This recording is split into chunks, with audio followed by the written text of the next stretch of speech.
Hi, my name is Mike. Thanks for joining me today on my channel, Technically Church, where I share over 20 years of experience in audio, video, lighting, and multimedia. You can always find out more on my website at technicallychurch.com. Let's jump in.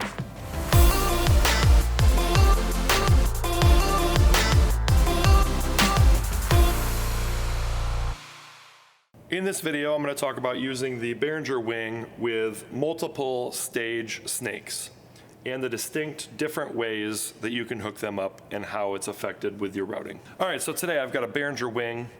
I've got two stage snakes here. Both of them are the S32 version of the snakes. You can do the exact same thing with the Midas version, works the exact same way. So both of these snakes are 32 input snakes in 16 outputs. All right, I've also got the Behringer PowerPlay P16 personal monitors that we use here.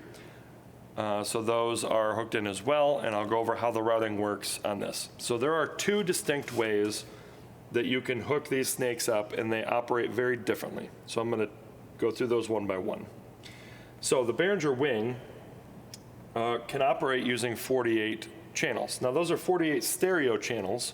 So obviously if you have one stage snake, 32 inputs is likely not enough to maximize the use of the Behringer Wing. So you may find yourself saying, well, I bought two stage snakes.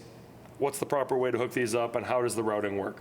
So it can work very differently, these two different methods. So a lot of times you'll have these stage snakes on your stage or backstage. So the question is, the Behringer Wing has an AES50 port for an A port, a B port, and a C port.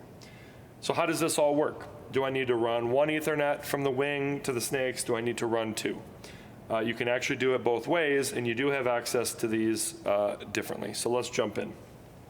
So right now, I've got the wing AES50 port A. So I've got an Ethernet from the A port of the wing to the A port of this bottom snake. Then I have an Ethernet from the B port of this bottom snake connected to the A port of this top snake. So I would call this cascading. So we only have one Ethernet from front of house to the stage. One Ethernet going into the first snake. Then we're going to come out of the first snake and go into the second snake. So again, it's A out of the board, A into the first snake. B out of the first snake, A into the second snake. So they're all going to work like this. Again, it's one Ethernet, and you see that, I've got my A port lit up on the board. I have my A and B ports lit up on my first snake because it's going in and out. And then I have my A port lit up on the second snake. On the first snake, you're going to have access to inputs 1 through 32. You're also going to have access to outputs 1 through 16. Now in this cascading version where you're connecting this snake to this snake, you're only going to have access to channels 1 through 16 on the second snake to give you a total of those 48 inputs. And then channels or outputs 1 through 16 are actually going to mirror outputs 1 through 16 on your first snake. So let me explain a little bit further. So if we dive into routing in this situation, and we go to sources, and we go to AES50A, you see you actually have 48 channels. So channels on AES50A in the routing, channels 1 through 32 correspond to channels 1 through 32 on your first snake. Now, channel 33 here is actually going to correspond to channel input 1 on your second snake. So inputs 1 through 16 on your second snake are going to show up in your routing menu under A, channels 33 through 48.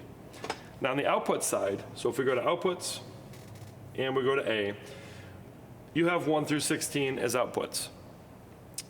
Those are going to correspond on your first snake to 1 through 16 here. In this cascading setup, you do not have access to any more outputs.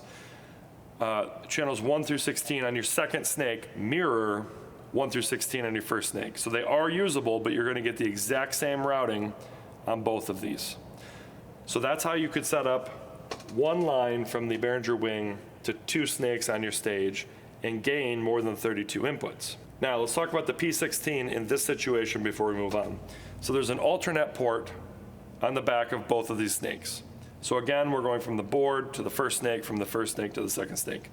You can hook your Behringer P16 into either alternate port on either snake, and it's going to have the exact same routing, which is done in your routing outputs So I'm in AES50A output routing.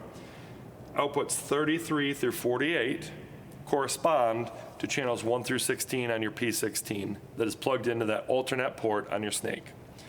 So you can plug in to snake 1 or snake 2, and it corresponds to the exact same routing. You're going to get the exact same routing on this. So that could allow you to plug in more P16s. That could allow you to spread out the cabling on your stage, but you can't do any different routing when it's hooked up this way. Let's talk about the second scenario. So again, the Behringer Wing can do 48 inputs at a time, and those are 48 stereo inputs. So for instance, if I have an electric guitar that is stereo plugged into channels 7 and 8, right, to get that stereo, I have to plug it into 2 channels on my snake, and it's actually going to come to 1 fader on the board because it's a stereo fader. So to use those 48 channels, if you have a lot of stereo instruments, you might be using a lot more than 32 inputs on this snake. So in this setup, you're going to actually run 2 Ethernet cables from the Behringer Wing to the stage to your 2 stage snakes. So you're going to run 1 Ethernet cable out of AES50A port on the wing, plug it into your first snake's A port. Then you're going to run a separate Ethernet cable from your Behringer Wing to your stage and plug it into the A port of your second snake. So there's individual cables running from the wing to each snake. Now in this scenario, you patch them completely independently. My first snake is on the bottom. You're going to route this just like normal. You're going to have access, if I go to sources on the board and I go to AES50A, I have access to channels 1 through 32 on channels 1 through 32 of AES50A sources. Then if I go to outputs and I go to AES50A, I have access to channels 1 through 16 outputs on this first snake, channels 1 through 16 on that routing there. Now, I'm going to go back to sources, and now I'm going to go to AES50B. So now, this second snake here, I have access to channels, input channels 1 through 32, 1 through 32 of my inputs on B here. Same with outputs 1 through 16 on my second snake. If I go to outputs and I go to B, I have access to all 16 right there. So that gives us quite a bit more opportunities for inputs and outputs on the Behringer Wing. I can do the exact same thing with a third snake on the AES50C port with a third snake and a third Ethernet cable.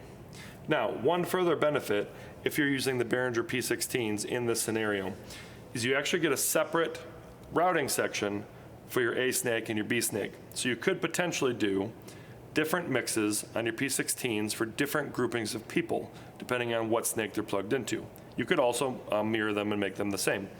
So if you go to outputs and you go to A, channels 33 through 48 correspond to the alternate port of A of your first snake, channels 1 through 16 on your P16 monitors.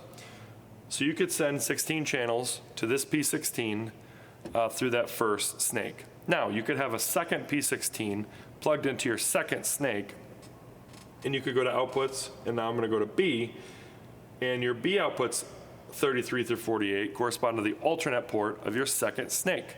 Now, you could make this a very different routing if you wanted to. You could have different groups of musicians that need different routings. Even though you're limited to these 16 channels, they can be different for different groups of people using this scenario. So that's a pretty cool setup there. So that's how you're gonna go through your 2 main options on how to connect multiple stage snakes on the Behringer Wing. You're either gonna do cascading, where it's 1 cable from the wing to the stage, and then you go in and out of the first snake and into the second snake. That'll give you 48 total inputs and 16 outputs. Or you can do 2 Ethernets from your Behringer Wing individually to your snakes, and you're going to get access to all 32 inputs and all 16 outputs on both snakes, in addition to giving you the potential for different output routing of your P16s. Thanks for joining me today. Again, my name is Mike. You can always find out more on my website, technicallychurch.com, or on my YouTube channel, Technically Church. Look forward to seeing you soon.